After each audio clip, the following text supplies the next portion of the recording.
Hello friend, welcome to my new video. आज video मु आपको जनइबी भोटर कार्ड रे मोबाइल नंबर लिंक किपरि करिवे एम्बो भोटर कार्ड रे जदि आपनकर नाम ग्राम डेट ऑफ बर्थ भूल रही जाए ताहले आपण ताहाको किपरि करेक्शन करिवे से विषय आज मु आपनको ए वीडियो रे जनइबी।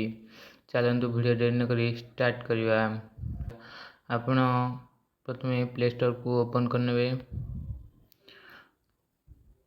ओपन कर सारा पर सर्च बार रे सर्च करने भोटर हेल्पलाइन ऐप।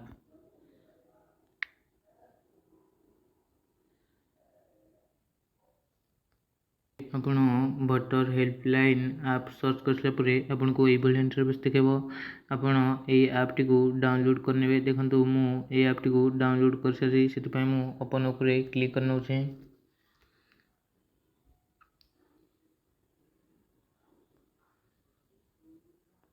क्लिक कर सारा पर आपको एक्सप्लोर ऊपर क्लिक करने।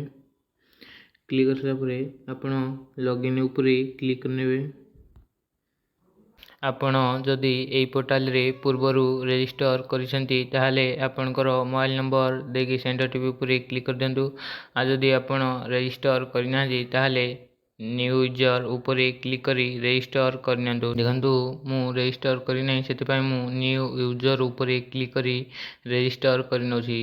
आपण न्यू यूजर ऊपर क्लिक करनियंतु। क्लिक कर सारा पर आपनकर मोबाइल नंबर टे एठी दे दियंतु। पर दे सारिया पर आपण सेंड ओटीपी ऊपर क्लिक कर दियंतु। सेंड ओटीपी ऊपर क्लिक कर सारा पर आपनको मोबाइल को जे ओटीपी जाइछि से ओटीपी टी एठी दे दियंतु। देखंतु मु मोर ओटीपी टी एठी दे दोछि। ओटीपी दे सारिया पर आपण कर जदि ईमेल आईडी अछि ताले आपण एठी ईमेल आईडी टी दे दियंतु। जदि आपनकर ईमेल आईडी नहीं ताले आपण ईमेल आईडी छाड़ दियंतु। आपण पासवर्ड गटी दे दियंतु। देखंतु आपण पासवर्ड टी ए बळी भाव देबे। देखंतु मु एठी एग्जांपल दे दीछि। आपण पासवर्ड दे सारिया पर आपण सबमिट ऊपर क्लिक करनेबे। देखंतु यू आर रजिस्टर सक्सेसफुल। देखंतु मोर रजिस्टर हे गला। आपण ओके ऊपर क्लिक करनेबे। क्लिक कर सारा पर आपण जो मोबाइल नंबर देकी रजिस्टर करथिले से मोबाइल नंबर एठी दे दियंतु।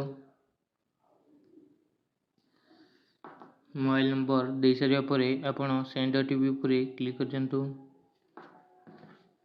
मोबाइल नंबर को जाइथिबा ओटीपी टी एठी फिल अप कर दियंतु।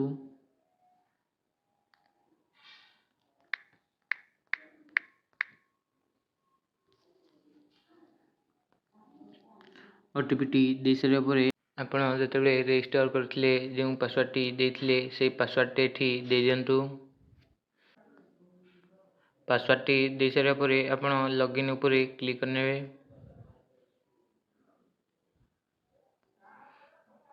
देखंतु तापरे आपण भोटर रजिस्ट्रेशन ऊपर क्लिक करनेबे। जदि आपण भोटर कार्ड टी करेक्शन करिया पई चाहउछंती ताहाले करेक्शन ऑफ एंटराइज ऊपर क्लिक करनियंतु। जदि आपण न्यू भोटर कार्ड अप्लाई करिया पई चाहउछंती ताहाले न्यू भोटर रजिस्ट्रेशन ऊपर क्लिक करी आपण भोटर कार्ड टी अप्लाई करि परिबे। मु करेक्शन करिया पई चाहउछि सेति पई करेक्शन ऑफ एंटराइज ऊपर क्लिक करनो छै। क्लिक कर सारा पर आपण लेट्स स्टार्ट ऊपर क्लिक करनेबे। जदि आपण को पाखरे भोटर आईडी नंबर थाए ताहाले आपण yes I have voter ID number ऊपर क्लिक करी नेक्स्ट ऊपर क्लिक करने। जदि आपण को पाखरे भोटर आईडी नंबर न थाए तेबे आपण या ऊपर क्लिक करिकी नेक्स्ट ऊपर क्लिक करने। देखंतु मो पाखरे भोटर आईडी नंबर अछि सेति पय मु yes I have voter ID number जगह क्लिक करी नेक्स्ट ऊपर क्लिक करनो छै। क्लिक कर सारा पर आपनकर भोटर आईडी नंबर टी एठी दे दियंतु। आपनकर भोटर आईडी नंबर दे सारा पर आपण फेच डिटेल्स ऊपर क्लिक करनियंतु। क्लिक कर सारा परे आपण प्रोसीड उपरे क्लिक करनियंतु। आपणकर भोटर कार्ड टी शो करनब देखंतु भोटर कार्ड टी शो करनोजी तापर आपण नेक्स्ट उपरे क्लिक करनेबे। नेक्स्ट उपरे क्लिक कर सारा परे आपनको एभली इंटरफेस देखेबो। आपण आधार नंबर जगह रे आपणकर आधार कार्ड नंबर टी दे दियंतु। आधार कार्ड नंबर टी दे सारा परे आपण तळको स्क्रॉल करनियंतु।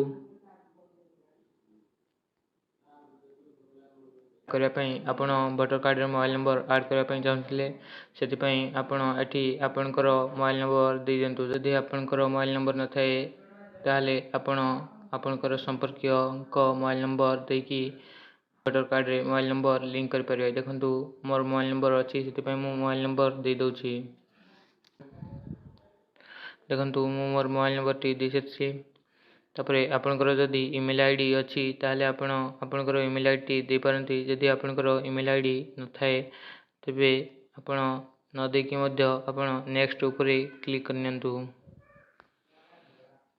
क्लिक कर सारा परे आपण correction of entries in existing electoral roll उपरे क्लिक करनियंतु। तापरे आपण नेक्स्ट उपरे क्लिक करनियंतु। नेक्स्ट उपरे क्लिक कर सारा परे आपनको एभली इंटरफेस देखबो। आपणकर जहाँ भी अपडेट करबार थिबो आपण ताहा उपरे क्लिक करी अपडेट करनेबे।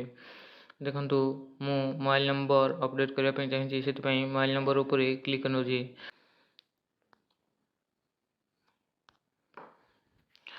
तापरे एठी आपणकर मोबाइल नंबर टी दे देबे। मोबाइल नंबर टी दे सारा परे आपण नेक्स्ट उपरे क्लिक करनेबे। तापरे आपणकर नेम टी एठी शो करनब। तापरे आपण आपणकर प्लेस टी एठी देतंतु।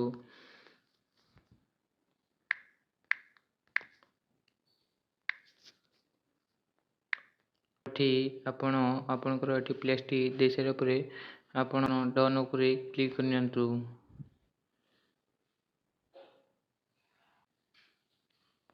तापरे आपण कन्फर्म उपरे क्लिक करनियंतु।